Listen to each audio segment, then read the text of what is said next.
Ulang tahun suamiku. Aku pulang lebih awal dari perjalanan bisnisku. Dari celah pintu yang tertutup rapat, terdengar suaranya yang dengan bangga berceloteh di hadapan keluarga mertuaku. Aku punya simpanan di luar, dan dia tidak akan pernah tahu. Tanpa membuat keributan, aku diam-diam menelepon ibuku. Bu, tolong bangkrutkan keluarga itu. Penerbangan dari Singapura ke Jakarta mendarat 30 menit lebih awal dari jadwal di Bandara Internasional Soekarno-Hatta. Aku diam-diam bersyukur pada angin buritan yang memberiku sedikit waktu ekstra, dan sebuah senyum puas terukir di wajahku. Di dalam tas tanganku, tersimpan hadiah ulang tahun untuk suamiku, Baskara. Sebuah jam tangan edisi terbatas yang berhasil kudapatkan dengan mengerahkan seluruh koneksiku, 3 tahun pernikahan. Perasaan kami masih sama seperti pertama kali bertemu. Setidaknya, saat itu aku masih percaya begitu. Membayangkan betapa terkejut dan senangnya dia saat melihatku pulang tiba-tiba, hatiku dipenuhi perasaan hangat dan manis. Mobil keluarga yang familiar sudah menunggu di bandara. Pak Agus, sopir kami, menyambutku dengan ramah. Ibu Citra sudah tiba? Pak Baskara bilang ibu akan tiba tepat waktu, ternyata ibu datang lebih awal. Aku mengangguk dan memintanya untuk mengemudi perlahan.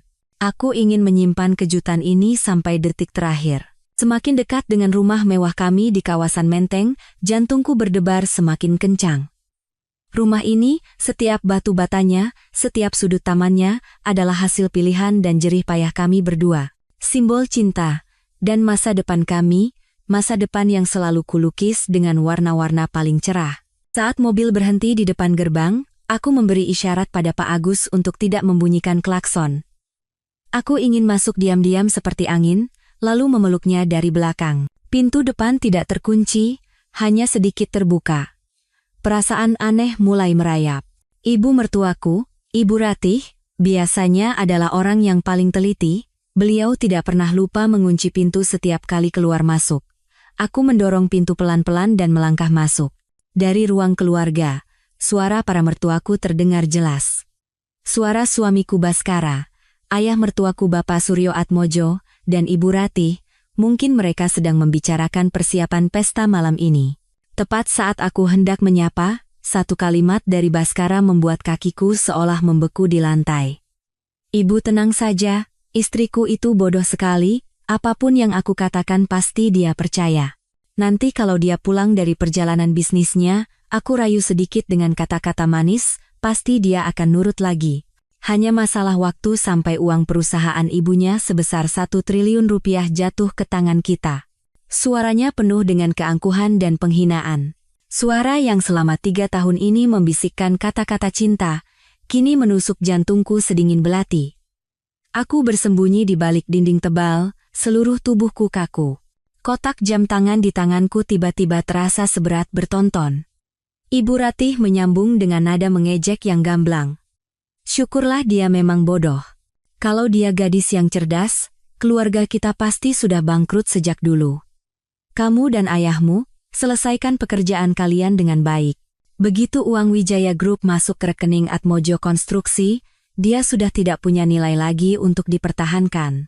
Saat itu, kalau kamu mau menceraikannya dan menikah dengan gadis bernama Dian itu, ibu tidak akan melarang. Dian. Nama itu seperti palu yang sekali lagi menghantam kepalaku. Dian adalah anak magang baru di perusahaan Baskara. Seorang gadis muda dan ceria yang bahkan pernah kupuji di depan Baskara, dia pintar dan cantik, ya. Aku tidak pernah menyangka ayah mertuaku, Bapak Suryo, yang selama ini kukagumi karena citranya yang tenang dan berwibawa, akan berbicara dengan suara licik dan penuh perhitungan, bicara perceraian nanti saja. Harus setelah semuanya selesai dan dia tidak bisa membatalkan kontrak investasi. Ingat, Citra adalah direktur utama di Wijaya Group, dan di belakangnya ada Ibu Hartati. Ibu Hartati bukan orang sembarangan. Kita harus melangkah dengan hati-hati. Baskara, kamu harus terus memainkan peranmu sebagai suami yang baik dengan sempurna. Jangan sampai menimbulkan kecurigaan sedikit pun. Setiap kata yang mereka ucapkan bagai jarum beracun yang menancap di kulitku. Pernikahan 3 tahun ini ternyata hanyalah sebuah sandiwara. Aku adalah tokoh utama wanita yang bodoh, dan mereka adalah aktor-aktor hebat dengan kemampuan akting yang sempurna. Mereka berakting begitu sempurna hingga aku tidak menaruh curiga sedikit pun. Cinta, perhatian, sumpah setia semuanya bohong. Satu-satunya tujuan mereka adalah mendapatkan investasi 1 triliun rupiah dari Wijaya Group milik ibuku untuk menyelamatkan perusahaan mereka, Atmojo Konstruksi, yang berada di ambang kebangkrutan. Rasa sakit bergejolak di dadaku, membuatku sesak napas. Aku harus berpegangan pada dinding agar bisa tetap berdiri. Tapi air mata tidak mengalir. Mungkin saat kebenaran terlalu kejam, manusia bahkan tidak bisa menangis. Sebaliknya, hawa dingin yang mengerikan menyebar ke seluruh tubuhku. Cintaku telah mati, dan yang bangkit dari abunya adalah kebencian. Aku mundur perlahan, lalu menutup pintu dengan lembut, seolah-olah tidak ada yang terjadi. Aku tidak boleh membiarkan mereka tahu bahwa sandiwara mereka telah terbongkar. Jika mereka ingin bermain sandiwara, maka naskah babak terakhir akan kutulis ulang. Aku berbalik dan dengan cepat keluar dari gerbang yang pernah menjadi surgaku. Hatiku berdarah, tetapi kepalaku anehnya terasa sangat jernih. Rencana balas dendam mulai terbentuk di benakku sejak saat itu. Aku memanggil taksi dan memintanya untuk membawaku ke sebuah hotel di pusat kota. Aku butuh ruang yang tenang untuk diriku sendiri, untuk menata segalanya. Duduk di dalam mobil, aku memandangi pemandangan Jakarta yang berlalu di luar jendela, jalanan, dan pepohonan yang familiar, yang selalu kulewati. Tapi kenapa hari ini semuanya terasa begitu asing? Duniaku hancur hanya dalam beberapa menit. Pria yang kucintai, keluarga yang sangat kuhormati, semuanya adalah penipu. Masuk ke kamar hotel, aku mengunci pintu dan menjatuhkan diri ke sofa yang empuk. Keheningan menyelimutiku. Aku tidak menangis, tidak berteriak. Hanya menatap kosong ke udara. Kenangan 3 tahun terakhir berkelebat seperti film dalam gerak lambat. Hari ketika Baskara melamarku di atas kapal pesiar di Teluk Jakarta. Tatapan matanya saat itu tampak begitu tulus. Di hari pernikahan, di hadapan kedua keluarga, dia bersumpah akan mencintai dan menjagaku seumur hidup. Perjalanan yang kami lalui bersama, makan malam, bisikan-bisikan manis semuanya palsu. Mereka menganggapku sebagai domba gemuk, dengan sabar menggemukkanku sambil menunggu hari untuk menyembelihku. Semakin kupikirkan, rasa sakit di dadaku berubah menjadi api kebencian yang membara. Mereka menginjak-injak cintaku dan membuatku terlihat seperti orang bodoh. Mereka menginginkan 1 triliun rupiah. Akan kutunjukkan pada mereka apa akibatnya jika meremehkan seorang Citra Anindita. Aku bukan wanita lemah yang mudah hancur. Aku adalah putri dari Ibu Hartati Wijoyo, wanita yang membangun Wijaya Group dari nol. Darah kuat ibuku mengalir di nadiku. Aku mengambil ponselku dan menekan nomor ibuku. Begitu nada sambung berbunyi sekali, suara ibuku yang seperti biasa, lembut namun berwibawa, terdengar. "Citra, nak, sudah sampai?" Suara ibu membuat hidungku perih, tapi aku segera menenangkan diri. Ini bukan waktunya untuk menjadi lemah. Aku menarik napas dalam-dalam dan berusaha menjaga suaraku setenang mungkin. "Bu, aku sudah sampai. Sekarang aku sedang ada urusan mendadak di luar." "Bu, dengarkan aku baik-baik. Segera perintahkan untuk membatalkan seluruh investasi 1 triliun rupiah yang akan diberikan kepada Atmojo Konstruksi milik Bapak Suryo. Sekarang juga, jangan tunda sedetik pun." Hening sejenak di seberang telepon. Ibuku adalah wanita yang cerdas dan tajam. Melihatku berbicara dengan nada setegas ini, beliau pasti sudah menduga ada sesuatu yang mengerikan telah terjadi. Tanpa bertanya alasannya, ibuku hanya berkata dengan satu kalimat tegas, "Baik, akan ibu urus segera." Satu kalimat dari ibu itu seolah mengangkat sedikit beban berat yang menekan hatiku. Aku tahu ibuku tidak akan mengecewakanku. Beliau telah puluhan tahun berkecimpung di dunia bisnis. Menghadapi orang-orang seperti keluarga Baskara adalah hal yang mudah bagi beliau. Dan lagi, "Bu," aku melanjutkan, suaraku menjadi beberapa tingkat lebih dingin. "Mulai sekarang, semua urusan yang berkaitan denganku dan keluarga itu, biarkan aku yang menanganinya sendiri. Aku butuh bantuan ibu, tapi keputusan ada di tanganku. Aku ingin membuat mereka membayar perbuatan mereka dengan tanganku sendiri." Kali ini, ibuku terdiam lebih lama. Aku bisa membayangkan raut wajahnya yang mengerutkan kening karena khawatir padaku, namun pada akhirnya, ibuku menghormati keputusan putrinya. Baiklah, lakukan apa yang menurutmu benar. Ibu akan selalu ada di belakangmu. Setelah menutup telepon, aku merasakan kekuatan baru mengalir di tubuhku. Rasa sakit itu masih ada, tetapi tidak lagi melumpuhkanku. Itu telah menjadi bahan bakarku. Dari daftar kontak, aku mencari nama yang familiar. Bimo Nugroho, pengacara. Bimo adalah pengacara pribadiku sekaligus sahabat terbaikku sejak kuliah. Saat ini, dia adalah satu-satunya orang yang bisa kupercaya sepenuhnya. Aku menekan tombol panggil. Suara Bimo di seberang sana terdengar ceria seperti biasa. Wah, Putri Mahkota Wijaya Group sudah kembali ke tanah air? Bawa oleh-oleh apa nih buat rakyat jelata? Bimo, tolong aku. Suaraku serius, tanpa nada bercanda sedikit pun. Bimo segera merasakan ada yang tidak beres. Kamu di mana? Ada apa? Aku kirim alamatnya. Bisa kamu datang sekarang? Ini sangat mendesak. Oke. 15 menit lagi aku sampai. Setelah menutup telepon, aku masuk ke kamar mandi dan mengisi bak mandi dengan air dingin. Aku harus membersihkan semua perasaan kotor yang telah disiramkan oleh keluarga Baskara padaku. Melihat pantulan diriku di cermin, mataku merah meski tanpa air mata, wajahku pucat, tetapi tatapanku bersinar tajam. Wanita lemah yang mabuk cinta palsu telah mati. Kini, yang berdiri di depan cermin adalah orang yang sama sekali berbeda, yang bersiap untuk perang tanpa ampun. 15 menit kemudian, Bimo tiba. Begitu melihat keadaanku, dia tidak bisa menyembunyikan raut khawatirnya. Dia duduk di kursi di seberangku dan bertanya dengan suara lembut, sebenarnya ada apa? Wajahmu pucat sekali. Tanpa basa-basi, aku menceritakan semuanya kepada Bimo, dari saat aku pulang ke rumah dengan hati yang gembira, hingga percakapan kejam yang kudengar dari ruang keluarga.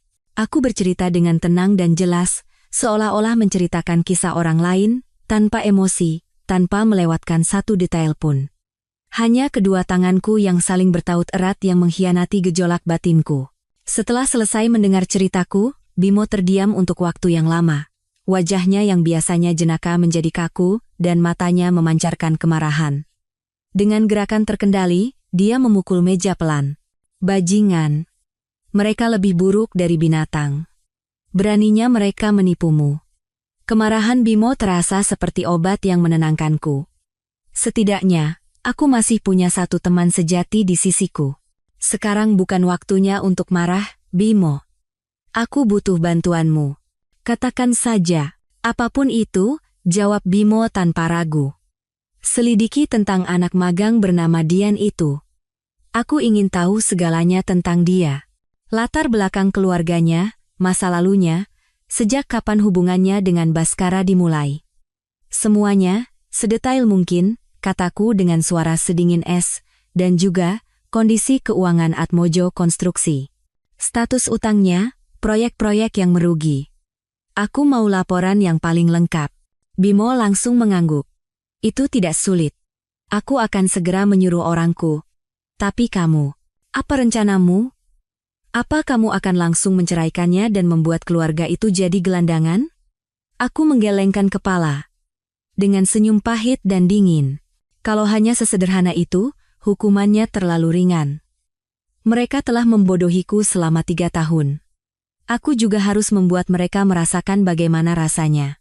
Aku akan terus memainkan peranku sebagai istri yang manis dan penuh kasih. Aku akan berakting bersama mereka sampai babak terakhir sandiwara ini. Bimo menatapku dengan sorot mata penuh simpati. Citra, apa itu tidak akan terlalu berat untukmu? Setiap hari harus berhadapan dengan orang yang telah mengkhianatimu dan berpura-pura mencintainya. Aku khawatir kamu tidak akan sanggup. Jangan khawatir, kataku dengan tegas. Saat cinta berakhir, yang tersisa hanyalah akal sehat. Kamu urus saja bagianmu. Sisanya, biar aku yang tangani. Setelah Bimo pergi, aku menghabiskan waktu sekitar 1 jam lagi untuk menenangkan diri. Aku menelepon ke rumah dan memberitahu asisten rumah tangga bahwa aku ada pertemuan mendadak dengan rekan bisnis penting dari Singapura dan akan pulang larut malam. Aku juga berpesan agar pesta ulang tahun Baskara disiapkan seperti biasa. Setelah itu, aku pergi ke sebuah pusat perbelanjaan mewah, membeli gaun baru, dan merias wajahku dengan hati-hati. Saat aku pulang nanti, tidak boleh ada seorang pun yang bisa melihat jejak kehancuran dalam diriku. Pukul 8 malam, aku mengendarai mobil menuju rumah. Rumah mewah itu bermandikan cahaya, dan dari dalam terdengar alunan musik yang merdu. Aku menarik napas dalam-dalam, lalu melangkah masuk dengan mengenakan topeng sempurna seorang istri yang bahagia. Begitu melihatku, Baskara langsung berlari menghampiri dengan pura-pura memasang wajah khawatir. "Sayang, kamu baru datang?" "Aku khawatir sekali, teleponku tidak kamu angkat." "Kamu dari mana saja?" Aku tersenyum manis dan melingkarkan lenganku di lehernya. Sebuah tindakan yang kini terasa menjijikkan. "Maaf ya Mas, rekan bisnisnya penting sekali, jadi tidak bisa ditinggal." "Selamat ulang tahun, suamiku." Aku mengecup pipinya ringan. Baskara memelukku erat dan berbisik di telingaku, "Terima kasih, sayang. Kamu pulang saja sudah membuatku bahagia." Aku memejamkan mata, menahan rasa mual yang naik hingga ke tenggorokan. Pelukan yang dulu terasa paling hangat ini kini terasa dingin dan kotor. Ayah dan ibu mertuaku juga mendekat dengan senyum cerah. "Citra sudah datang." "Nak, sudah makan? Ayo, masuk, kita makan malam bersama," kata Ibu Ratih dengan ramah. "Iya, Bu, terima kasih." Karena pekerjaan sangat sibuk, aku belum makan apa-apa, jawabku dengan ekspresi lelah namun bahagia. Ayah, Ibu, dan Mas Baskara benar-benar mempersiapkannya dengan sepenuh hati. Pesta ulang tahun berlangsung dalam suasana yang meriah. Mereka berakting dengan sempurna, begitu pula aku. Aku menyuapi Baskara, menuangkan anggur untuk ayah mertuaku, dan mengobrol riang dengan ibu mertuaku. Kadang-kadang, saat mereka pikir aku tidak melihat, aku menangkap mereka bertiga saling bertukar pandang secara diam-diam. Mereka mungkin bersukacita karena mangsanya sudah benar-benar masuk perangkap, tanpa tahu bahwa sebenarnya merekalah yang akan segera terjerat dalam jaring.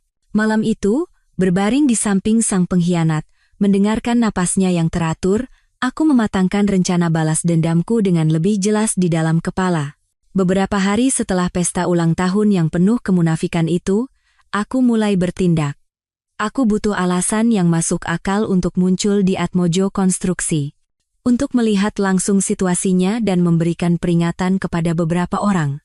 Setelah menerima laporan awal dari Bimo tentang kondisi keuangan Atmojo Konstruksi yang parah, sebuah ide muncul.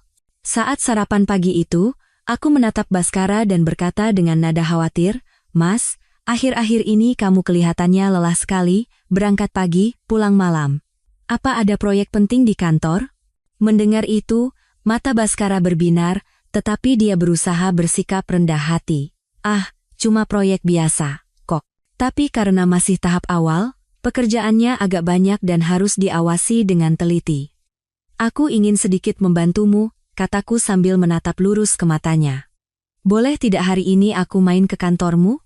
Aku kan juga lulusan manajemen bisnis, siapa tahu bisa memberikan masukan yang berguna untukmu atau ayah. Lagi pula, ibu juga sering bertanya tentang perkembangan investasi, jadi aku harus melihat-lihat dulu agar bisa melapor pada ibu." Aku sengaja menekankan kata ibu. Benar saja, raut wajah Baskara dan Bapak Suryo yang sedang membaca koran di dekatnya sedikit berubah. Tawaranku seperti pedang bermata dua. Mereka senang karena mengira aku benar-benar tertarik pada investasi, namun juga tampak cemas jika aku menemukan sesuatu yang aneh di perusahaan mereka yang kosong melompong.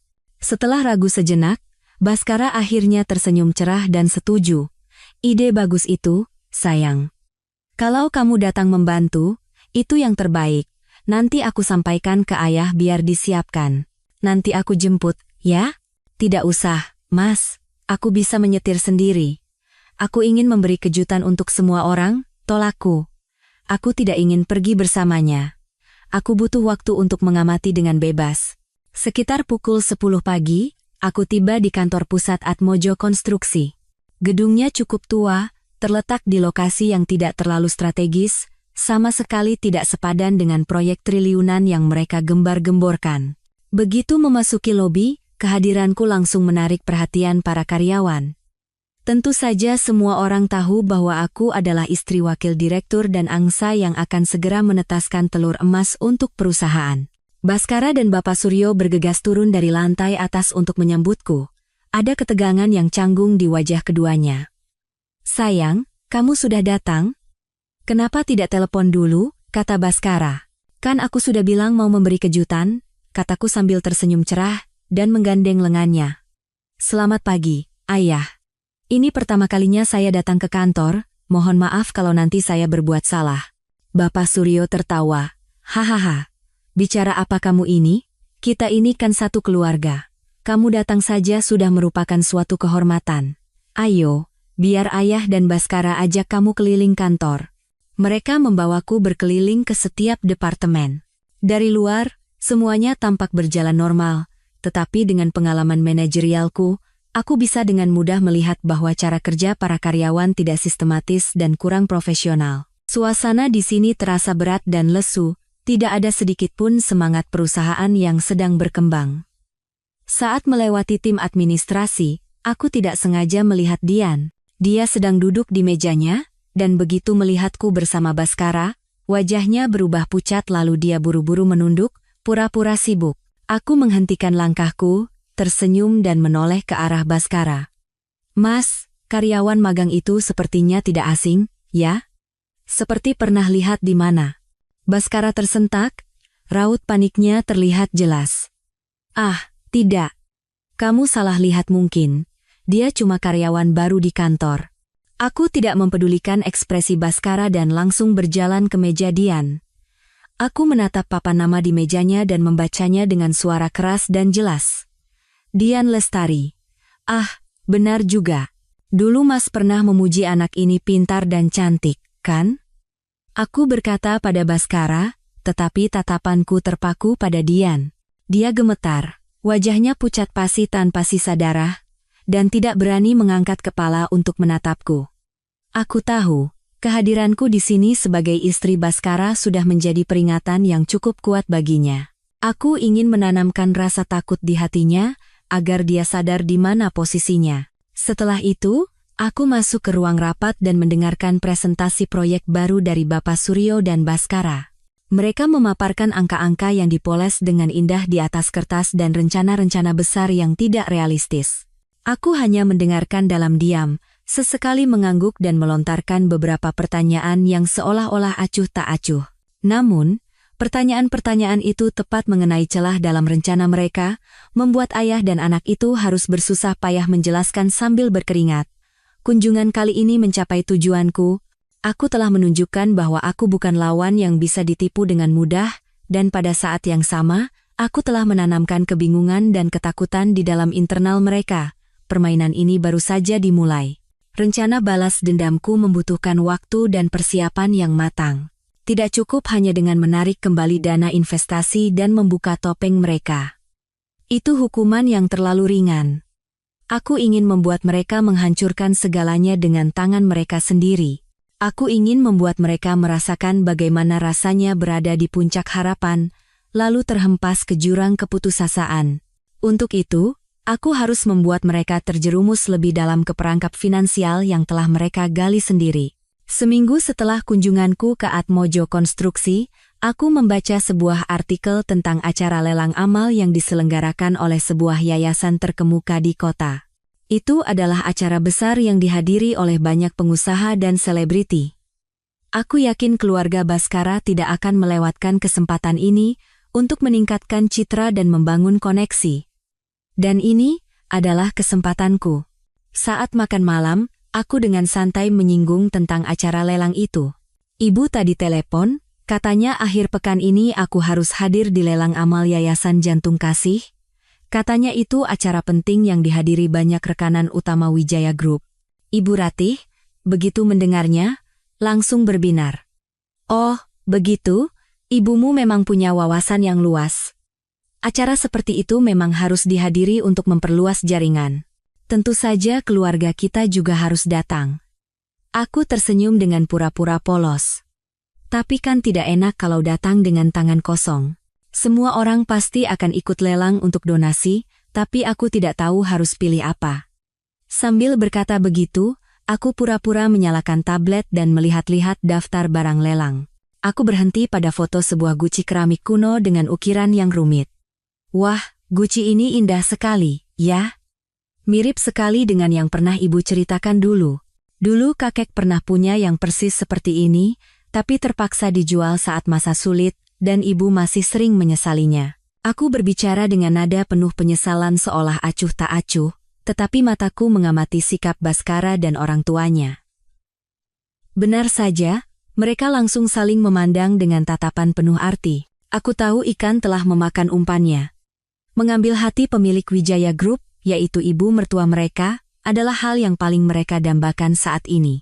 Selama beberapa hari berikutnya, aku tidak lagi menyinggung tentang guci itu, tetapi aku tahu Baskara pasti sudah menyuruh orang untuk mencari tahu. Suatu hari, dia pulang dengan wajah gembira dan berkata padaku, "Sayang, aku sudah cari tahu, guci itu ternyata barang antik yang sangat langka. Asal-usulnya juga jelas. Kalau kita beli ini dan hadiahkan untuk ibu, beliau pasti akan sangat senang." Aku berpura-pura khawatir, tapi harga pembukaannya saja sudah 10 miliar rupiah. Kalau dilelang pasti akan jauh lebih mahal. Apa sepadan? Baskara memegang tanganku dan berkata dengan tegas, "Berapapun harganya tidak masalah, asalkan ibu senang. Jangan khawatir, urusan uang biar aku yang atasi. Anggap saja ini sebagai bentuk bakti kecil dari keluarga kita untuk ibu." Aku tahu betul bahwa bakti kecil ini sebenarnya adalah sebuah investasi. Mereka siap menghabiskan banyak uang untuk mendapatkan kepercayaan ibuku dan memastikan investasi 1 triliun rupiah berjalan lancar. Tapi yang tidak mereka ketahui adalah, guci itu palsu. Aku telah meminta seorang teman ahli barang antik untuk menilainya melalui foto, dan dia memastikan bahwa itu adalah barang tiruan yang dibuat dengan sangat halus. Meletakkan barang ini di acara lelang juga merupakan bagian dari rencanaku. Malam pelelangan, keluarga kami hadir dengan penampilan yang glamor dan berkelas. Baskara berpura-pura menjadi suami yang sangat perhatian dan penuh kasih. Saat guci kuno itu dilelang, dia tanpa ragu ikut menawar. Pelelangan menjadi sengit karena beberapa penawar lain juga gigih ingin mendapatkan guci itu. Tentu saja, para penawar itu adalah orang-orang yang telah kutempatkan. Harga guci itu meroket dalam sekejap. Akhirnya, Baskara memenangkan lelang dengan harga 50 miliar rupiah, jumlah yang membuat seluruh ruangan berbisik-bisik. Saat Baskara naik ke panggung untuk menerima barang itu, dia menatapku dengan sorot mata bangga dan penuh kemenangan. Sepertinya dia berpikir telah mendapatkan nilai yang sangat besar di mata mertuanya. Bapak Suryo dan Ibu Ratih juga tidak bisa menyembunyikan ekspresi gembira mereka. Mereka sama sekali tidak tahu bahwa uang 50 miliar itu adalah dana gelap yang telah lama dikumpulkan Baskara, dan uang itu kini telah berubah menjadi pecahan keramik yang tidak berharga. Melihat senyumnya, aku merasa kasihan. Harga sebuah kebohongan terkadang dimulai dari hal yang paling glamor. Setelah insiden lelang guci kuno, keluarga Baskara semakin yakin bahwa aku telah sepenuhnya mempercayai mereka. Sikap mereka terhadapku menjadi semakin manis dan ramah. Baskara pun berpura-pura lebih menyesali perselingkuhannya, yang dia kira tidak aku ketahui sama sekali. Tapi sepandai-pandainya tupai melompat, akhirnya akan jatuh juga. Hanya beberapa hari kemudian, Bimo memberiku kabar penting. Sabtu malam ini, Baskara akan bertemu dengan Dian di Le Ciel, restoran Prancis mewah di Sudirman. Dia sudah memesan seluruh private corner di sana. Aku tersenyum sinis. Serigala tidak akan pernah bisa mengubah kebiasaannya. Baru saja menghabiskan 50 miliar untuk mengambil hati mertuanya, sekarang dia terburu-buru menemui kekasihnya. Mungkin dia berpikir aku tidak akan pernah pergi ke tempat seperti itu sendirian, atau mungkin kepercayaan dirinya yang buta telah melumpuhkan akal sehatnya. Bagus sekali, kataku pada Bimo melalui telepon. Terima kasih. Aku segera menelepon ibuku. Bu, Sabtu malam ini ada waktu? Aku ingin mentraktir ibu makan malam di Le Ciel. Ibuku terkejut. Ada acara khusus apa? Bukan acara khusus kok. Hanya ingin menghabiskan waktu berdua dengan ibu. Sudah lama kan kita tidak makan di luar berdua saja. Ibu mau kan menemaniku? Rayuku. Ibuku, yang sangat menyayangi putrinya, langsung setuju. Baiklah. Mana bisa ibu menolak permintaan putri ibu? Jam berapa? Jam 7:30. Ibu dandan yang cantik, ya. Sabtu malam, aku dan ibu tiba di restoran. Aku telah memesan meja di lokasi yang memungkinkan kami mengamati private corner yang dipesan Baskara, namun tidak terlalu mencolok. Kami duduk, memesan makanan, dan mengobrol dengan riang seperti biasa. Ibuku tidak bertanya apapun tentang rencanaku. Beliau hanya menjadi sandaran yang kuat di sisiku. Sekitar pukul 8, Baskara dan Dian masuk. Baskara mengenakan setelan jas yang necis, sementara Dian mengenakan gaun terbuka dengan riasan tebal yang membuatnya terlihat jauh lebih tua dari usianya. Mereka menuju ke private corner yang telah dipesan dan sama sekali tidak menyadari kehadiran kami. Aku dan ibu melanjutkan makan malam kami. Sekitar 30 menit kemudian, saat makanan mereka sudah tersaji semua, aku memberi isyarat pada ibu. Aku bangkit dari kursi, mengambil gelas anggurku, dan berkata pada ibu, "Bu, aku ke toilet sebentar, ya?" Aku sengaja berjalan melewati meja Baskara dan Dian. Saat mendekati meja mereka, aku berpura-pura tersandung kaki kursi dan jatuh ke arah meja mereka. Gelas anggur di tanganku tumpah ke tubuh Baskara, membasahi kemeja putihnya. "Aduh, maaf sekali," kataku sambil pura-pura panik, lalu mengangkat kepala dengan ekspresi sangat terkejut. "Loh, Mas Baskara, kenapa kamu ada di sini?" Baskara dan Dian membeku. Wajah Baskara pucat pasi, dan dia tergagap. "Citra, kamu. Kenapa kamu ada di sini?" Dian ketakutan hingga menjatuhkan pisau dan garpunya ke atas piring, menimbulkan suara yang tajam. Saat itu juga, ibuku datang dengan wajah khawatir. Ibu menatap Baskara, lalu beralih ke Dian. Raut terkejut sejenak melintas di wajah cantiknya, namun segera berganti dengan senyum maklum dan pengertian seorang dewasa. "Loh, menantuku Baskara, kebetulan sekali. Kami juga sedang makan malam di sini," kata ibu dengan lembut seolah tidak terjadi apa-apa.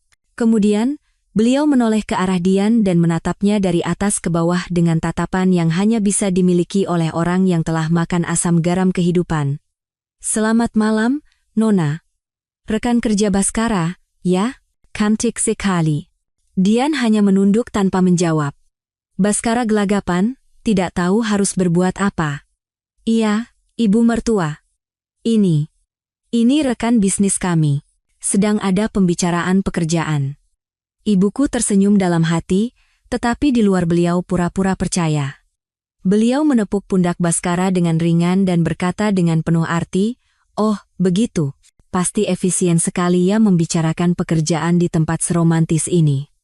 Baiklah, kalau begitu lanjutkan saja pembicaraan kalian. Citra, ayo ke sini. Jangan mengganggu anak-anak muda bekerja." Ibuku menarik tanganku dan kembali ke meja kami, meninggalkan Baskara dan Dian yang diliputi rasa malu dan kebingungan. Pertemuan ini adalah serangan psikologis yang sempurna. Bukan penggerebekan perselingkuhan yang heboh, melainkan sebuah peringatan yang elegan.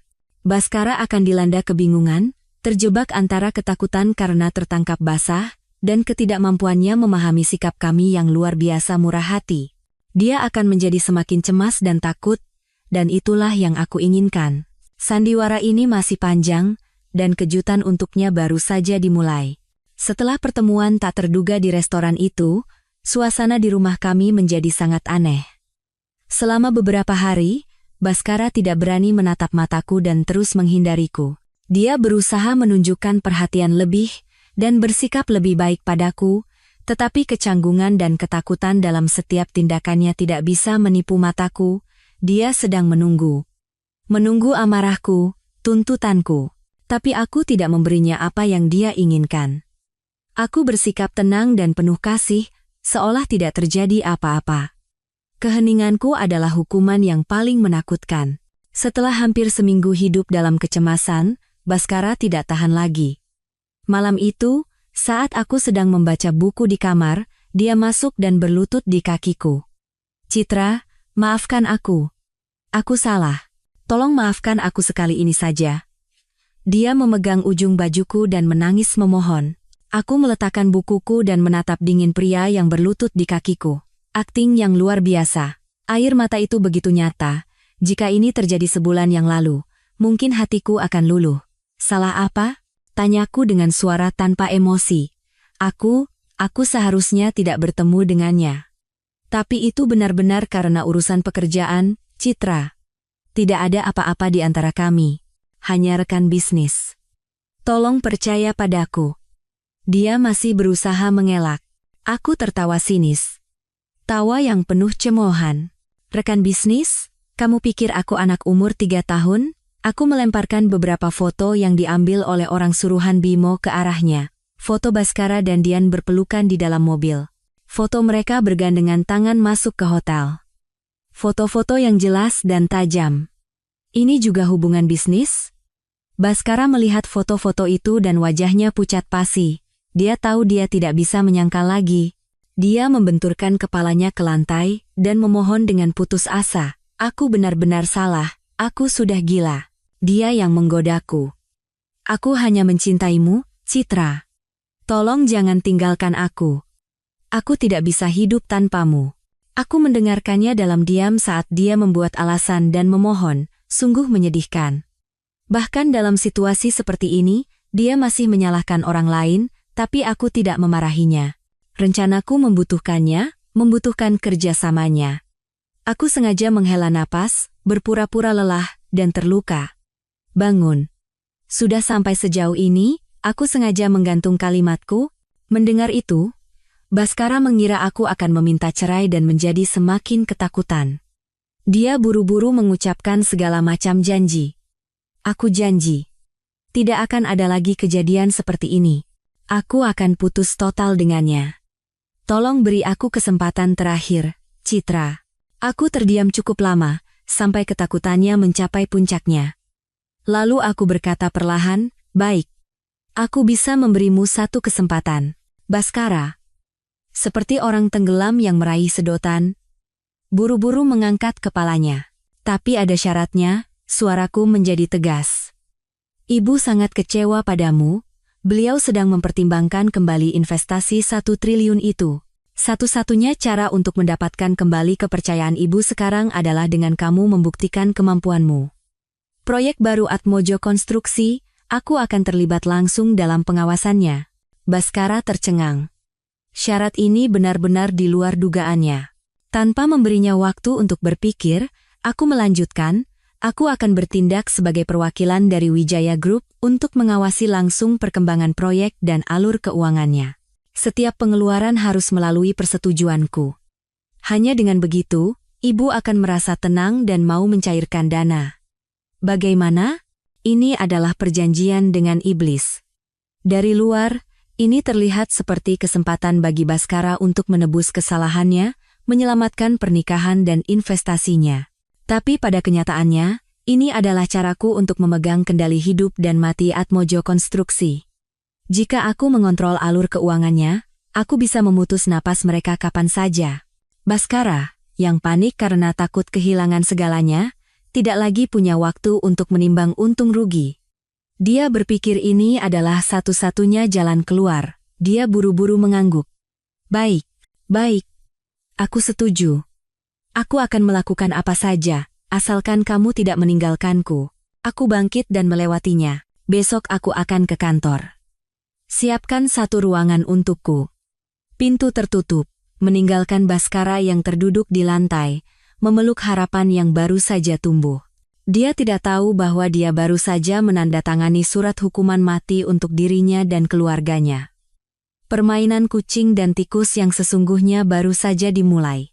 Setelah memegang kendali pengawasan proyek, langkahku selanjutnya adalah menyingkirkan si anak magang, Dian, yang menjadi duri dalam daging. Aku tidak bisa membiarkannya berkeliaran di sekitar Baskara dan menimbulkan masalah yang tidak perlu. Selain itu, dia juga pion penting dalam rencanaku. Aku meminta Bimo untuk mengatur pertemuan dengan Dian di sebuah kafe yang tenang.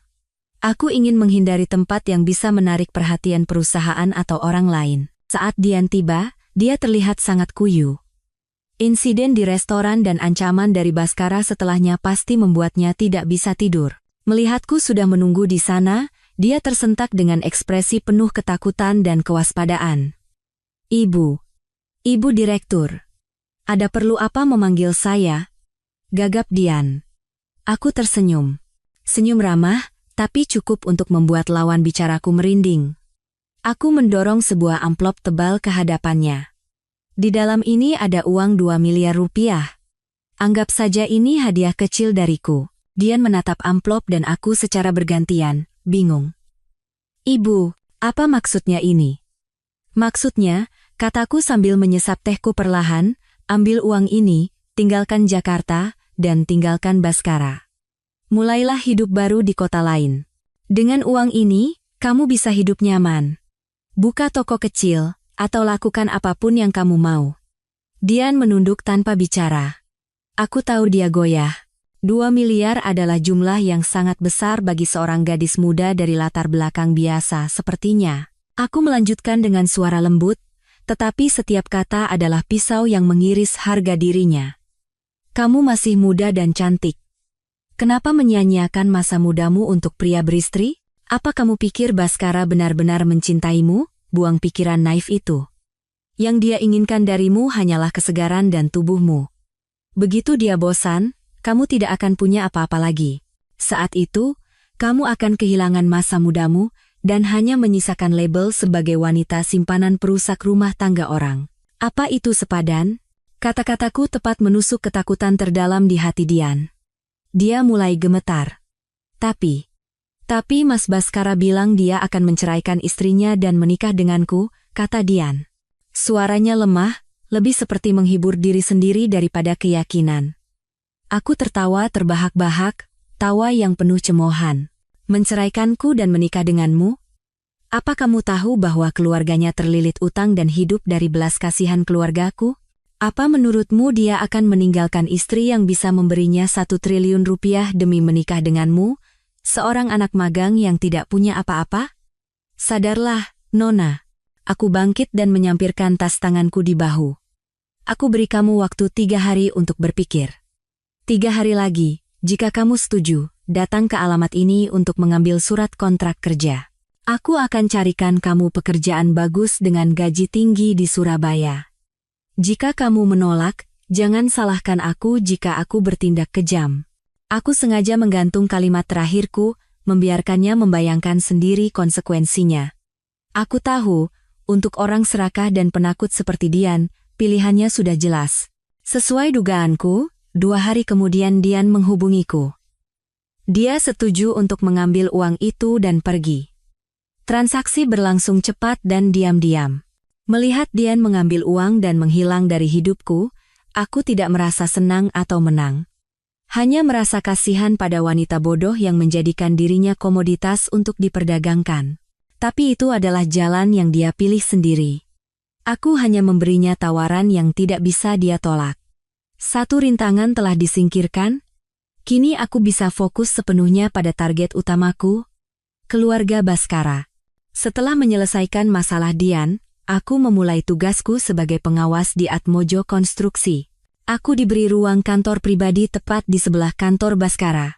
Setiap hari aku datang tepat waktu dan menuntut agar semua dokumen, kontrak, dan laporan keuangan diserahkan kepadaku. Kehadiranku seperti bayangan yang menekan seluruh perusahaan. Ayah dan anak itu, di luar tersenyum dan kooperatif, tetapi aku tahu mereka sangat gelisah. Mereka harus menyembunyikan defisit dan proyek-proyek yang merugi, sambil menghadapi pengawasanku yang ketat. Dalam proses ini, aku menemukan banyak sekali praktik akuntansi kreatif dan penggelapan pajak yang mereka lakukan. Semua bukti diam-diam kusalin dan kukirim ke Bimo untuk disimpan. Jaring itu perlahan-lahan menyempit, tapi aku masih butuh 1 pukulan terakhir. Pukulan fatal yang akan membuat mereka tidak bisa bangkit lagi. Dan saat itulah, sebuah insiden tak terduga terjadi dan memberiku ide yang berani. Bimo menelepon dengan berita mengejutkan. Citra, ada kabar penting. Gadis bernama Dian itu hamil. Aku membeku. Apa? Kamu yakin? Yakin. Orangku melihatnya beberapa kali keluar masuk klinik kandungan swasta. Setelah dicek, ternyata kandungannya sudah sekitar 8 minggu. 8 minggu. Aku menghitung dalam hati. Itu terjadi sebelum aku pergi perjalanan bisnis ke Singapura. Setelah menutup telepon, otakku berputar cepat. Sebuah rencana gila, namun sempurna, muncul di benakku. Jika Dian bisa hamil, kenapa aku tidak? Aku segera bertindak. Aku punya seorang teman dokter yang sangat kupercaya, yang bekerja di sebuah rumah sakit swasta besar. Aku menemuinya dan menjelaskan rencanaku. Awalnya dia menolak keras, menganggapnya terlalu berisiko dan tidak etis. Tapi setelah mendengar seluruh ceritaku, kemarahannya mengalahkan etika profesinya. Dia setuju membantuku dengan syarat aku menjamin tidak akan ada kerugian bagi pihak rumah sakit. Dengan bantuan teman dokterku, aku mendapatkan foto USG palsu dan buku kesehatan ibu. Di sana tertulis dengan jelas, kehamilan 12 minggu, janin berkembang normal. Angka 12 minggu itu telah kuperhitungkan dengan cermat. Jika aku hamil 12 minggu, maka waktu pembuahannya akan tumpang tindih persis dengan saat aku berada di Singapura. Artinya, Baskara tidak mungkin menjadi ayah dari anak itu. Aku ingin menanamkan kebingungan dan kecurigaan ekstrem di benaknya. Apakah dia akan mengira aku telah mengkhianatinya? Ataukah dia akan rela menjadi ayah tiri demi anak di perut Dian dan investasi 1 triliun rupiah? Sandiwara ini pasti akan sangat menarik. Malam itu, aku pulang ke rumah dengan ekspresi lelah namun tidak bisa menyembunyikan kebahagiaan. Saat makan malam, aku sengaja menjatuhkan sumpitku. Saat membungkuk untuk mengambilnya, aku sedikit meringis dan memegangi perutku. Ibu mertuaku yang jeli segera bertanya, "Loh, Citra, kenapa? Kamu tidak enak badan?" Aku mengangkat kepala dan tersenyum malu-malu, "Tidak apa-apa, Bu. Mungkin hanya sedikit lelah akhir-akhir ini." Baskara juga bertanya dengan cemas, "Kamu sakit apa? Ayo kita ke dokter." Aku menggelengkan kepala dan menatapnya serta keluarga mertuaku dengan sorot mata bahagia yang bersinar. Aku mengeluarkan foto USG dari tasku dan meletakkannya dengan lembut di atas meja. "Tidak perlu ke dokter. Aku punya kabar gembira untuk kita semua." Semua mata keluarga Baskara tertuju pada foto di atas meja. Bapak Suryo adalah yang pertama mengambilnya. Saat beliau membaca tulisan kehamilan 12 minggu dengan suara keras, seluruh ruangan hening seketika. Aku melihat dengan jelas bagaimana warna wajah Baskara berubah dari terkejut dan syok, menjadi bingung, lalu pucat pasi.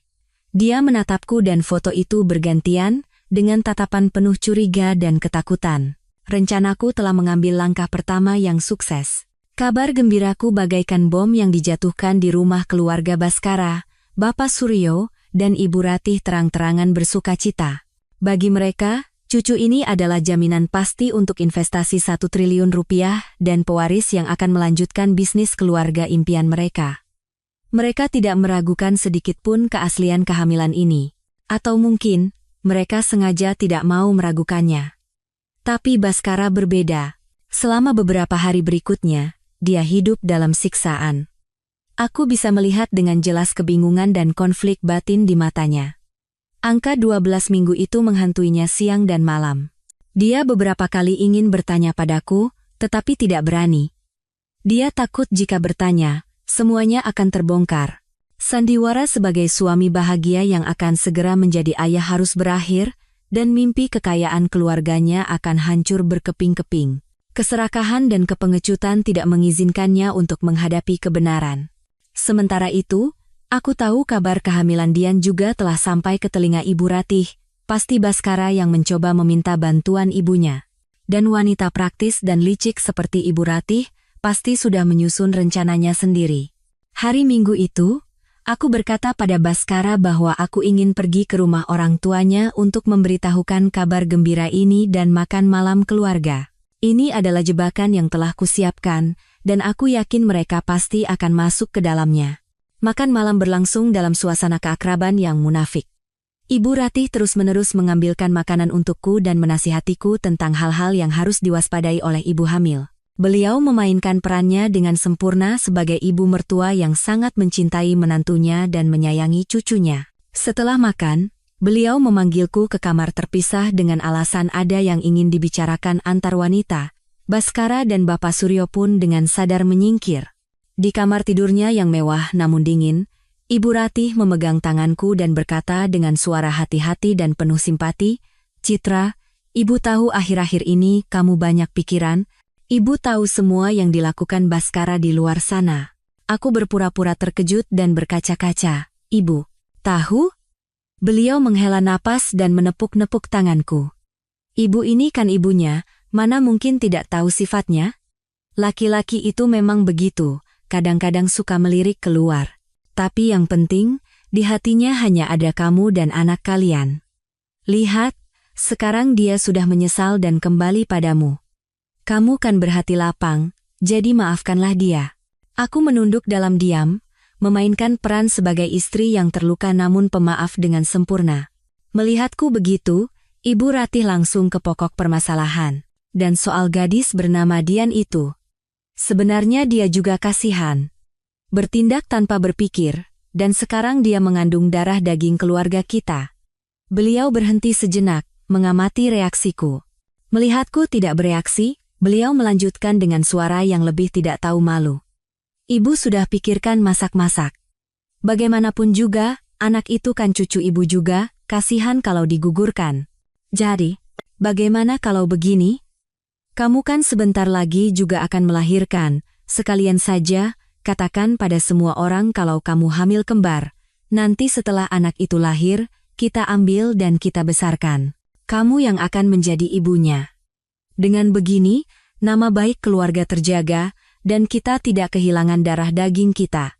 Bagaimana menurutmu? Saat mendengar kata-kata itu, rasa mual naik hingga ke tenggorokan. Bagaimana bisa ada wanita tak tahu malu seperti ini di dunia? Bagaimana bisa dia dengan entengnya menyuruh menantunya untuk membesarkan anak haram suaminya? Dia menganggapku apa? Mesin pembuat anak? Alat untuk melegalkan kesalahan putranya? Meskipun aku sudah mempersiapkan diri, aku tetap merasa jijik dan merinding melihat wujud aslinya. Tapi senyum tersungging di bibirku. Aku telah menyalakan fungsi rekam di ponsel yang kusimpan di tas tanganku. Seluruh percakapan ini, setiap kata tidak manusiawinya, terekam dengan jelas. Aku menatapnya dan berkata dengan suara polos, jadi maksud ibu, saya harus membesarkan kedua anak itu? Apa saya akan sanggup, Bu? Ibu Ratih, melihatku tidak menolak keras, tampak gembira seolah menemukan emas. Beliau buru-buru berkata, jangan khawatir. Nanti ibu carikan asisten rumah tangga. Kamu hanya perlu menjadi ibu mereka secara nama. Baskara juga akan berterima kasih padamu, dan seluruh keluarga kita akan berutang budi padamu. Pikirkan baik-baik, ini jalan terbaik untuk semua orang. Baik, Bu, akan saya pikirkan lagi, jawabku dengan suara patuh. Keluar dari rumah mertuaku, aku memegang rekaman berharga itu. Ini adalah bukti yang tak terbantahkan, dan belati yang akan memberikan pukulan terakhir pada kehormatan keluarga mereka. Semuanya telah siap untuk babak final. Setelah percakapan dengan ibu mertuaku, aku kembali dengan perasaan jijik sekaligus puas. File rekaman di ponselku adalah kartu trufku, bukti terkuat dari ketidaktahuan malu keluarga mereka. Kini semuanya berjalan sesuai dengan jalur yang telah kurencanakan. Kehamilan palsuku dan kehamilan asli Dian menjadi obat bius yang kuat, membuat keluarga Baskara benar-benar kehilangan akal sehat. Mereka percaya bahwa mereka akan segera mendapatkan segalanya, dana investasi raksasa untuk membangkitkan perusahaan mereka, dan tidak hanya satu, tapi dua pewaris sekaligus. Keyakinan ini membuat mereka lengah dan gegabah. Keesokan harinya, ibuku, Ibu Hartati Wijoyo, mengirimkan surat kontrak investasi yang baru ke Atmojo Konstruksi. Ini adalah kontrak yang telah kutulis ulang dengan sangat cermat bersama Bimo. Dari luar, syarat-syaratnya terlihat jauh lebih menarik dan menguntungkan daripada kontrak sebelumnya, seperti pembagian keuntungan dan dukungan teknis. Namun, di dalamnya tersembunyi klausul hukum yang sangat mengikat dan jebakan finansial yang licik, yang bisa membuat mereka kehilangan segalanya hanya dengan sedikit kesalahan. Biasanya, Bapak Suryo, yang memiliki sedikit pengalaman bisnis, akan meninjaunya dengan sangat hati-hati. Tapi sekarang, kepalanya dipenuhi dengan fantasi tentang masa depan cerah yang akan segera datang. Ditambah lagi, dengan aku yang sedang hamil dan secara langsung mengawasi perusahaan, mereka sepenuhnya percaya bahwa ini hanyalah formalitas belaka. Bapak Suryo dan Baskara menandatangani kontrak itu tanpa ragu sedikit pun.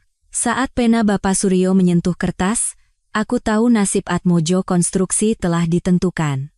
Untuk menjalankan proyek baru sesuai dengan rencana besar yang telah mereka susun, Atmojo Konstruksi membutuhkan dana pendamping yang tidak sedikit.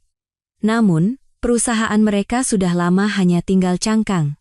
Investasi 1 triliun dari Wijaya Group, sesuai dengan yang tertera di kontrak, akan dicairkan secara bertahap setelah Atmojo Konstruksi menyelesaikan setiap item pekerjaan.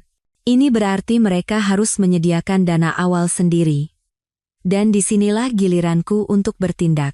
Sebagai pengawas, aku terus-menerus mengajukan tuntutan yang masuk akal untuk mempercepat kemajuan proyek. Aku menuntut mereka untuk menyewa tim konsultan ahli dari luar negeri yang mahal, mengimpor peralatan mesin terbaru, dan mengontrak bahan baku berkualitas tinggi dalam jumlah besar. Semua ini adalah pengeluaran yang sangat besar. Terjepit, ayah dan anak itu tidak punya pilihan selain meminjam uang ke sana kemari. Bank-bank sudah lama menolak mereka karena riwayat tunggakan. Satu-satunya pilihan yang tersisa adalah rentenir dengan bunga yang mencekik. Mereka menggadaikan rumah mewah dan mobil mereka, mengumpulkan semua sumber daya yang bisa mereka kerahkan, dan terjun ke dalam lingkaran utang seperti laron yang terbang menuju api. Mereka percaya, jika mereka bertahan sebentar lagi, dana dari Wijaya Group akan mulai masuk dan semua kesulitan akan teratasi. Setiap hari di kantor, aku menyaksikan mereka berlarian mencari pinjaman dan membungkuk di hadapan para penagih utang yang berwajah sangar. Melihat wajah mereka yang cemas dan lelah, aku tidak merasakan kepuasan, hanya perasaan dingin yang menusuk. Betapa bodohnya manusia jika dibutakan oleh keserakahan. Mereka menggali kuburan mereka sendiri sambil percaya bahwa mereka sedang membangun surga. Jaring telah menyempit, kini tinggal menunggu sinyal terakhir. Setelah menyiksa keluarga Baskara dalam perangkap finansial selama sekitar 2 bulan, aku tahu waktunya telah matang. Atmojo Konstruksi kini terbelit utang dan hanya bergantung pada dana investasi kami, waktunya untuk menutup tirai sandiwara ini. Aku berkata pada Baskara bahwa aku ingin mengadakan pesta yang sangat besar untuk mengumumkan secara resmi proyek kerja sama kedua perusahaan dan merayakan kabar gembira keluarga. Aku menambahkan bahwa pesta ini bertujuan untuk memperkuat citra Atmojo Konstruksi dan meredam rumor buruk tentang kesulitan keuangan mereka selama ini. Mendengar itu, Baskara dan keluarganya sangat gembira, inilah yang paling mereka tunggu-tunggu. Sebuah acara megah untuk mendapatkan latar belakang kuat dari Wijaya Group dan mengumumkan kebangkitan gemilang mereka kepada dunia. Tanpa ragu sedikit pun, mereka langsung setuju dan menyerahkan seluruh persiapan kepadaku. Aku memilih ballroom paling mewah di Park Hotel, salah satu hotel bintang 5 termahal di Jakarta, sebagai lokasi acara. Aku mengirimkan undangan kepada semua kalangan elit bisnis, mitra utama, pihak bank, dan tentu saja, para wartawan. Aku ingin semua orang hadir untuk menyaksikan kejatuhan keluarga mereka. Malam itu, keluarga Baskara tiba di pesta sangat awal. Mereka berpakaian glamor, dan wajah mereka semua memancarkan keangkuhan dan kemenangan. Bapak Suryo berjalan berkeliling seperti tuan rumah, berjabat tangan dan berbincang dengan para tamu terhormat. Ibu Ratih, berhiaskan perhiasan berlian mahal, tertawa dan berceloteh dengan ceria, membanggakan menantunya yang cakap dan cucu yang akan segera lahir. Baskara menempel di sisiku, lengannya yang posesif melingkari pinggangku, memainkan peran sempurna sebagai suami yang mencintai istrinya, dan pria yang akan segera mencapai puncak kesuksesan. Mereka sama sekali tidak tahu bahwa semua ini adalah panggung raksasa yang telah kubuat. Setiap ucapan selamat dari para tamu, setiap tatapan kagum, adalah pisau tak terlihat yang semakin menggembungkan fantasi mereka dan akan melipat gandakan rasa sakit saat mereka jatuh. Aku berdiri di pusat perhatian, mengenakan gaun malam berwarna merah menyala, menyapa orang-orang dengan senyuman. Gaun itu dirancang untuk menutupi perutku yang rata dengan cerdik. Aku memandangi suamiku dan keluarganya yang mabuk dalam kemuliaan palsu. Tidak ada gejolak apapun di hatiku. Ini akan menjadi pesta terakhir mereka, dan orang yang akan meniup lilin pada kue takdir ini adalah aku. Panggung telah siap, para aktor telah mengambil peran mereka. Kini tinggal menunggu tirai tragedi terakhir terbuka. Saat pesta mencapai puncaknya, alunan musik merdu tiba-tiba berhenti. Semua lampu di ballroom padam, hanya menyisakan satu sorotan lampu yang tertuju padaku di atas panggung. Semua mata tertuju padaku saat aku berjalan ke podium untuk memberikan pidato, udara menjadi sunyi senyap. Keluarga Baskara menatapku dengan sorot mata bangga, mengira aku akan segera memuji keluarga mereka dan mengumumkan proyek spektakuler itu. Aku tersenyum. Senyum yang sangat cerah, tetapi tanpa kehangatan sedikit pun. Aku meraih mikrofon, dan suaraku yang jernih menggema di seluruh ruangan. Selamat malam para tamu terhormat, terima kasih telah hadir untuk berbagi kebahagiaan keluarga kami. Saya Citra Anindita, Direktur Utama Wijaya Group, dan istri dari Bapak Baskara Putra Atmojo. Aku berhenti sejenak dan menatap ke arah Baskara. Dia memberiku senyum penyemangat. Aku kembali menatap para hadirin. Hari ini adalah hari yang sangat istimewa. Saya berdiri di sini untuk menceritakan kepada Anda semua beberapa kebenaran. Sambil berkata begitu, aku memberi isyarat pada tim teknis. Di layar besar di belakangku, bukannya video proyek, yang diputar adalah sebuah file rekaman suara. Ibu tenang saja. Istriku itu bodoh sekali, apapun yang aku katakan pasti dia percaya. Itu adalah suara Baskara yang penuh keangkuhan. Suara yang sama yang kudengar dari celah pintu hari itu, ruangan mulai bergemuruh. Senyum membeku di wajah Baskara dan keluarganya. Mereka membeku, tidak mengerti apa yang sedang terjadi. Begitu rekaman pertama selesai, rekaman kedua langsung menyusul. Kali ini, suara Ibu Ratih. Katakan pada semua orang kalau kamu hamil kembar. Nanti setelah anak itu lahir, kita ambil dan kita besarkan. Kamu yang akan menjadi ibunya. Saat itu, ballroom benar-benar dilanda syok. Orang-orang mulai berbisik, dan tatapan kaget, jijik, serta kasihan tertuju pada keluarga mereka yang telah membeku seperti patung. Aku menunggu hingga kekacauan sedikit mereda, lalu melanjutkan dengan suara tegas. Para tamu sekalian, selama 3 tahun terakhir, saya telah hidup dalam sebuah sandiwara yang dirancang dengan rumit. Mereka mendekati saya dan menikahi saya hanya untuk satu tujuan, 1 triliun rupiah dari Wijaya Group. Mereka menganggap saya bodoh, alat yang mudah dimanfaatkan. Aku menatap lurus ke arah Baskara yang pucat dan gemetar. Suami yang saya cintai dengan tulus, dia berselingkuh dan menipu saya bersama keluarganya. Lalu aku berbalik ke arah Ibu Ratih. Ibu mertua yang saya hormati dengan tulus, dia memberikan tawaran tak tahu malu yang tidak bisa diterima oleh wanita manapun untuk membesarkan anak haram suaminya. Aku meletakkan tangan di perutku, yang semua orang yakini sedang mengandung kehidupan kecil. Dan anak ini, kataku dengan suara pilu, anak ini juga hanyalah bagian dari rencana balas dendam saya. Saya tidak hamil. Desahan kaget yang luar biasa terdengar dari seluruh ruangan, tetapi kejutan tidak berhenti di situ. Dan mengenai anak wanita itu, lanjutku dengan tatapan setajam belati, Bapak Baskara Putra, saya beritahu Anda. Anak itu juga bukan anak Anda. Dia telah mengakui segalanya kepada saya sebelum dia pergi. Anda hanyalah salah satu dari sekian banyak mesin ATM-nya. Pada saat yang sama, di tempat lain, ibuku mengadakan konferensi pers darurat. Semua bukti penipuan akuntansi, penggelapan pajak, dan semua kebusukan Atmojo Konstruksi diungkapkan ke seluruh media. Sandiwara telah berakhir. Semua kebenaran terungkap telanjang di bawah sorotan lampu panggung. Kata-kata terakhirku bagaikan petir di siang bolong, tidak hanya bagi keluarga Baskara, tetapi juga bagi semua orang di ruangan itu, pesta berubah menjadi neraka. Kilatan kamera tak henti-hentinya menyala. Para wartawan saling mendorong untuk mendapatkan foto paling sensasional dari keluarga yang sedang runtuh itu. Ibu Ratih tidak sanggup menahan syok dan pingsan di tempat. Baskara berdiri seperti batu, menatapku dengan mata kosong sambil menggumamkan kata-kata tak berarti. Tapi yang pertama kali tumbang adalah Bapak Suryo. Menghadapi berita bahwa semua kebusukan perusahaannya telah terungkap dan kebenaran yang memalukan secara bersamaan, dia memegangi dadanya, wajahnya membiru, lalu ambruk ke lantai. Serangan jantung, jeritan dan suara panggilan ambulans terdengar riuh. Pesta yang glamor itu berakhir dengan pemandangan yang tragis dan kacau. Aku berdiri di atas panggung, mengamati semuanya dalam diam. Tidak ada sedikit pun rasa puas di hatiku. Hanya kekosongan yang dingin menusuk. Balas dendam telah selesai, tetapi rasanya pahit. Hanya dalam semalam, kerajaan yang dibangun keluarga mereka di atas kebohongan hancur berkeping-keping.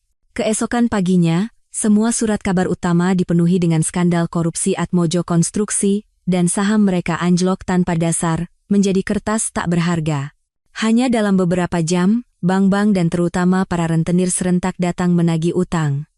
Rumah mewah, mobil, properti semuanya disita. Mereka yang hidup mewah, dalam sekejap menjadi gelandangan. Keluarga Baskara hancur berantakan.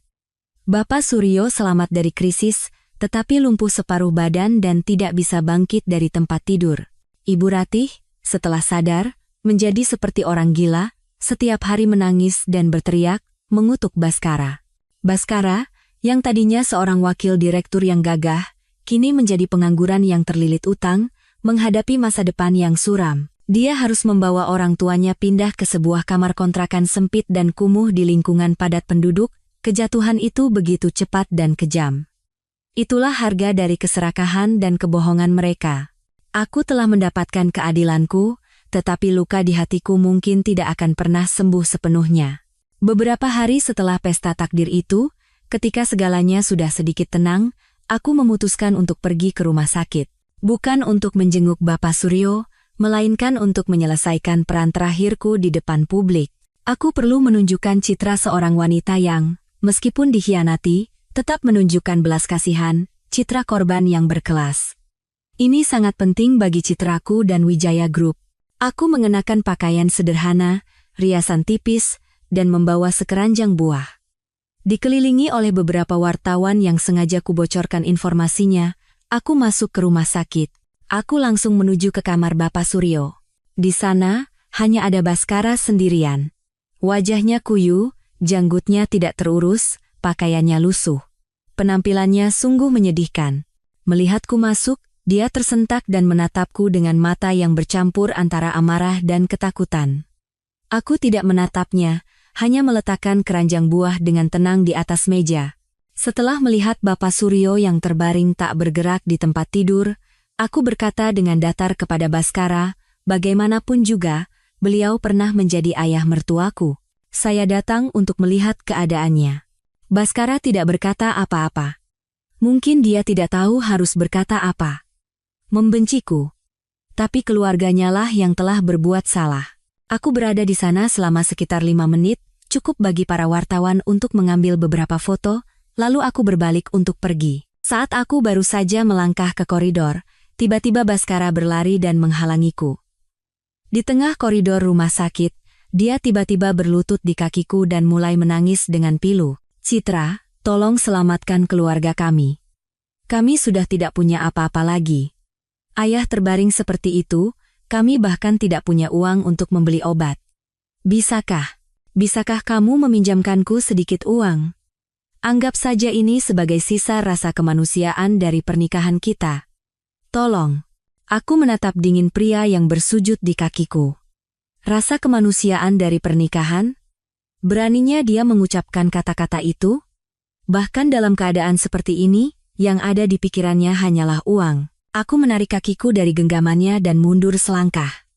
Dari dompetku, aku mengeluarkan beberapa lembar uang ratusan ribu yang biasa kugunakan untuk membayar parkir dan melemparkannya ke hadapannya. Butuh uang? Ini semua yang bisa kamu dapatkan dariku. Hanya sebatas ini yang pantas kamu terima. Kataku dengan nada penuh penghinaan. Dan jangan pernah muncul di hadapanku lagi. Lain kali kita bertemu, itu akan terjadi di kantor polisi. Setelah berkata begitu, aku berjalan pergi tanpa menoleh ke belakang. Dari belakangku, terdengar suara tangisan Baskara yang bercampur antara amarah dan keputusasaan. Sandiwara itu benar-benar telah berakhir. Setelah perceraian dan semua proses hukum selesai, hidupku perlahan kembali normal. Aku menyibukkan diri dengan pekerjaan untuk melupakan kenangan pahit. Di bawah kepemimpinanku dan ibu, Wijaya Group tumbuh semakin pesat. Kesuksesan dalam bisnis sedikit banyak menyembuhkan luka pengkhianatan. Tapi Baskara tidak melepaskanku. Kehilangan segalanya, dia sepertinya juga kehilangan akal sehatnya. Dia mulai menguntitku. Kadang-kadang aku melihat sosoknya yang familiar berkeliaran di dekat kantor atau di depan gerbang rumahku. Dia tidak berani mendekat, hanya menatapku dari kejauhan dengan tatapan yang rumit. Awalnya aku mengabaikannya. Kupikir dia akan lelah dan menyerah. Saat itu, aku bertemu kembali dengan Dava Mahendra di sebuah forum ekonomi. Dava, CEO sebuah perusahaan IT yang sedang naik daun, adalah seorang pengusaha muda yang berbakat, jujur, dan penuh semangat.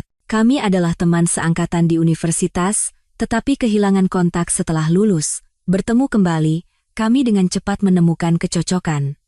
Dia cerdas, humoris, dan yang terpenting, tulus. Berada di dekatnya membuatku merasa tenang dan menjadi diriku sendiri. Sebuah perasaan yang sudah sangat lama tidak kurasakan. Kami mulai berkencan.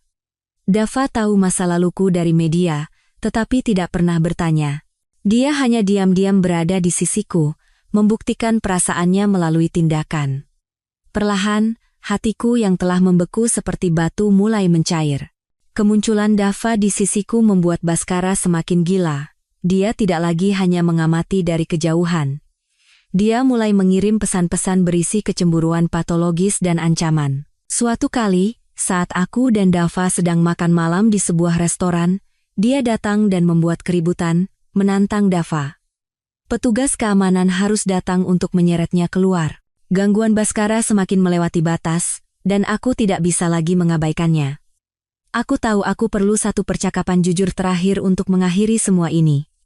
Aku mengajaknya bertemu, bukan di tempat umum yang ramai, tetapi di rumah lama kami, rumah mewah yang kini menjadi milikku setelah perceraian. Aku ingin dia menghadapi langsung semua yang telah hilang darinya.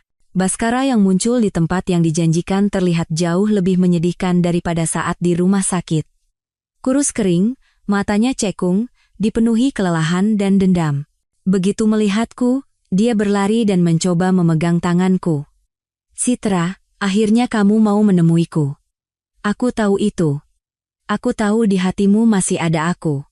Aku mundur, menjaga jarak. "Jangan salah paham. Aku menemuimu hari ini untuk memperjelas segalanya. Ini yang terakhir. Apa maksudmu, Citra? Tidak bisakah kita mulai dari awal lagi? Aku salah. Aku akan memperbaiki semuanya. Aku akan mengabdi padamu seumur hidup untuk menebusnya. Kita pernah bahagia, kan? Apa kamu lupa?" Mohonnya. Aku tertawa. Tawa yang dingin. "Bahagia? Kebahagiaan yang kamu maksud itu dibangun di atas kebohongan dan penipuan. Bapak Bhaskara Putra, apa kamu tahu kenapa kamu gagal begitu menyedihkan?" Bhaskara menatapku dengan ekspresi bingung. "Karena kamu terlalu bodoh dan sombong," suaraku menajam. "Kamu pikir aku tidak tahu apa-apa, bahwa aku akan mudah tertipu, tapi kamu salah. Sejak aku kembali dari Singapura, semuanya adalah rencanaku. Guci kuno palsu, pertemuan di restoran, surat kontrak investasi, kehamilan palsu, semuanya adalah rekayasaku. Aku menceritakan semua rencanaku kepadanya, tanpa melewatkan satu detail pun. Aku ingin dia tahu bahwa dia tidak pernah menjadi pemenang, dia hanyalah boneka dalam sandiwara yang aku sutradarai." Semakin dia mendengarkan, warna wajah Bhaskara berubah dari harapan menjadi kaget, lalu menjadi ngeri dan putus asa. Dia mundur, menatapku seolah-olah aku adalah monster. "Tidak, tidak mungkin. Kamu menipuku?" "Benar," kataku tegas. "Aku hanya mengembalikan caramu padamu. Kamu telah memberiku pelajaran bahwa aku tidak boleh mempercayai siapapun di dunia ini. Sekarang semuanya sudah berakhir. Pergi dari hidupku. Jika kamu terus menguntit atau menggangguku, file rekaman ini akan pergi ke kantor polisi." Aku mengangkat ponselku. Di layarnya, ada file rekaman pesan-pesan ancaman yang dia kirimkan padaku. Cukup bukti untuk mengirimnya ke penjara selama beberapa tahun. Bhaskara menatap ponselku dan aku secara bergantian. Sisa-sisa kemauan dan harga dirinya hancur total. Dia terduduk di lantai, menangis tanpa suara. Seorang pria yang telah kehilangan segalanya, keluarga, bisnis, cinta, dan harga diri. Sandiwara itu benar-benar telah berakhir. Setelah konfrontasi terakhir itu, Bhaskara benar-benar menghilang dari hidupku, tidak ada lagi penguntitan, tidak ada lagi pesan-pesan gangguan. Kebenaran kejam yang kukatakan telah menghancurkannya sepenuhnya. Beberapa waktu kemudian, aku membaca sebuah artikel kecil di surat kabar. Berita bahwa Bapak Suryo, setelah perawatan panjang, sudah bisa duduk dan berbicara. Hal pertama yang dia lakukan adalah mengirim surat permintaan maaf terbuka kepada aku dan ibuku melalui pengacaranya di hadapan media. Dalam surat itu, dia mengakui semua kesalahan yang telah dilakukan keluarganya, mengatakan bahwa keserakahan telah membutakan matanya, dan memohon maaf kepada masyarakat, tindakan yang bijaksana. Meskipun terlambat, itu tidak bisa menyelamatkan Atmojo Konstruksi atau mengembalikan apa yang telah hilang, tetapi setidaknya itu menyelamatkan sisa-sisa kehormatan terakhir keluarga mereka. Sandiwara keluarga mereka secara resmi berakhir dalam kehancuran dan penyesalan. Kasus Dian, seperti yang kuduga. Setelah menerima uang dariku dan mengetahui kebenaran tentang anak itu, dia juga menghilang dengan tenang. Dia cukup pintar untuk tahu bahwa tidak ada gunanya lagi berada di Jakarta. Itu adalah pelajaran yang mahal bagi seorang gadis muda yang salah jalan. Setelah itu, hidupku menjadi tenang. Hantu masa lalu tidak lagi menggangguku. Aku bisa fokus sepenuhnya membangun masa depanku. Hubunganku dengan Dava berkembang secara alami dan kokoh. Dia bukan pengganti Baskara. Dia adalah babak yang sama sekali baru dalam hidupku. Dia membawakanku kepercayaan, rasa hormat, dan cinta tulus tanpa perhitungan. Setelah setahun berpacaran, kami memutuskan untuk menikah. Pernikahan kami tidak mewah, tetapi dihadiri oleh keluarga dan teman-teman terdekat, penuh dengan kehangatan dan kebahagiaan. Ibu menangis haru melihatku dalam gaun pengantin. Beliau memegang tangan Dava dan menitipkan putri satu-satunya.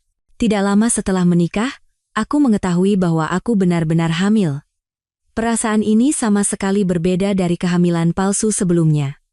Ini adalah kebahagiaan yang sakral, penantian yang manis. Dava menangis haru.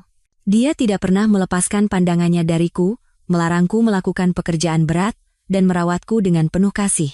Wijaya Group, di bawah kepemimpinanku dan dukungan ibu, semakin berkembang hingga merambah pasar Asia. Aku membuktikan kemampuanku bukan sebagai putri pemilik, melainkan sebagai seorang pengusaha wanita sejati. Aku menemukan kehidupan baru, keluarga baru, dan kebahagiaan yang utuh dan damai. Beberapa bulan kemudian, aku melahirkan seorang putra yang sehat dan montok. Bayi itu sangat mirip dengan Dava.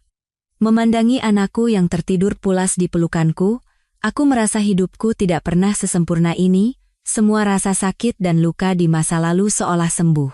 Suatu sore, saat sedang menonton TV di ruang keluarga, berita ekonomi malam menayangkan sebuah dokumenter singkat tentang para pengusaha yang pernah berjaya namun kini bangkrut, dan di sanalah aku melihat Baskara. Dia muncul di layar bukan sebagai pengusaha sukses, tetapi sebagai debitur yang masuk dalam daftar hitam BI Checking. Dia terlihat 10 tahun lebih tua, kurus, dengan wajah legam dan pakaian usang. Dia sedang diwawancarai oleh seorang wartawan di sebuah warung makan sederhana di pinggir jalan. Ketika ditanya tentang kesalahan masa lalunya, dia hanya menunduk dan tersenyum pahit. Semua salah saya. Apa yang kita tanam, itulah yang kita tuai. Hukum karma itu benar adanya. Dava datang dan dengan lembut mematikan TV. Tanpa berkata apa-apa, dia merangkul bahuku. Aku menyandarkan kepalaku di bahunya, tersenyum damai. Masa lalu benar-benar telah menjadi masa lalu, kini di hadapanku, hanya ada masa depan cerah bersama suami tercinta dan anakku. Papan catur kehidupan telah terbalik, dan aku akhirnya menemukan kebahagiaan sejatiku.